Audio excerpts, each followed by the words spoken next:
there are leaders that have the ability to manipulate, the art of illusion, that are able to make others believe in things that are not real, that are not true. And thanks to their ability are able to remain in power many, many years, all their life, making people around them and around the world believing something different of what they really are. Today, I would like to talk about Fidel Castro, the dreadful dictator of Cuba, and how he influenced the life of Cubans.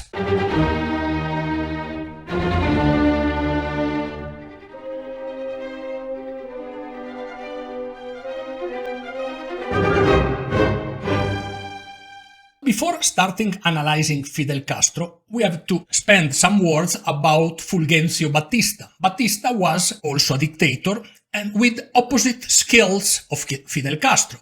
He was not loved from his people or from the people of his country. So he started to have very soon, his dictatorship lasted about 7 years, for 1952 to 1959.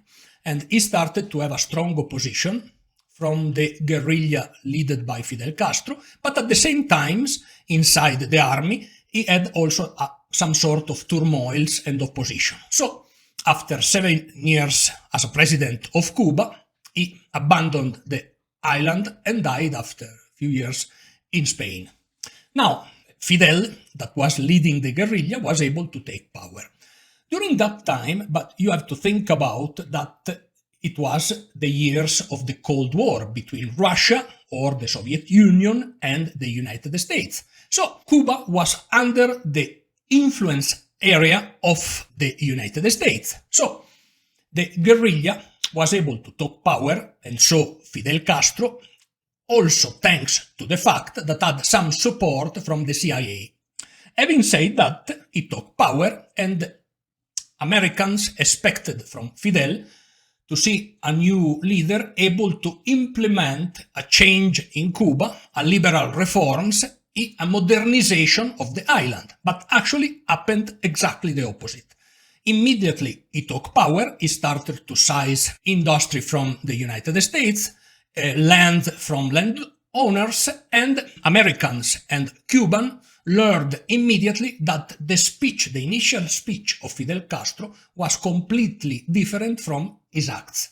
He was implementing a brutal communist regime in Cuba. It's important to mention that immediately after he took power, there was an intent from the Bay of Pigs case, sponsored by the CIA, to make a counter-revolution inside Cuba. It failed.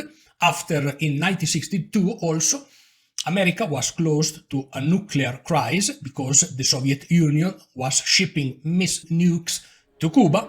Kennedy opposed very firmly and everything ended well, so the Russian backed and nothing happened.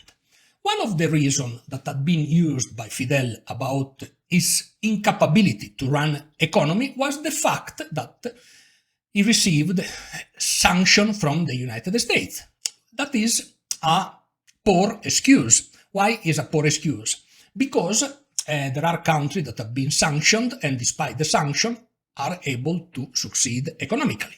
The failure economical terms of Cuba show how poor were the communist idea about the economy and how to run it. But Fidel Castro, in all his speeches, he used the excuse of sanctions in order to justify his failures.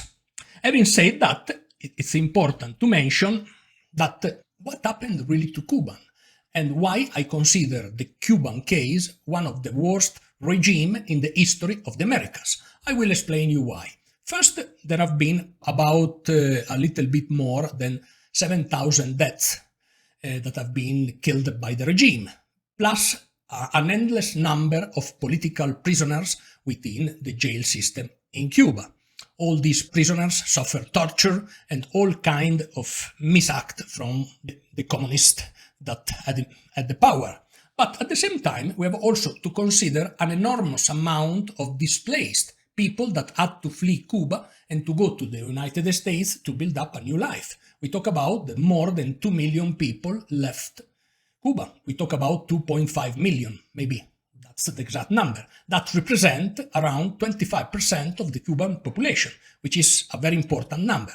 If we consider the people that perished during when they flee from Cuba to the coast of America, you can imagine how many deaths because of the regime. So if we summarize the direct killings of the regime, plus the political repression, plus the people that died during travel from Cuba to the United States, you finally end up with a number that is very scary. Having said that, we have also to consider the conditions of Cuban inside Cuba. That has been, these conditions have been particularly miserable. Cuban lives without the basic element, the basic food, and the basic implement to have a normal life, a normal modern life. But what represented the social communism implemented by Fidel Castro? Well, it's a new form of regime, the one that had implemented Fidel Castro. It had nothing to do with the Chinese one or the Russian or the one implemented in the Soviet Union. It's a completely different regime. It is a monarchic social communism. The powers that took Fidel Castro were monarchic power of an absolute monarch, like Louis XIV in France. Fidel Castro held in his hand all the powers of the country and over its own people. It's a new form of social communism, the social communism that we can call the monarchic one, completely different and of the other that had been experienced until that time throughout the world. Now we have more monarchic communisms around the world, Venezuela for example, but the one that started the new concept had been Fidel Castro in Cuba, for the misfortune of Cuban people, unfortunately for them. But I hope it interested to you. Please subscribe to the channel, share this video with your friend, remember to give me your thumbs up, and please, I'm looking forward to have you in my next presentation. Thank you.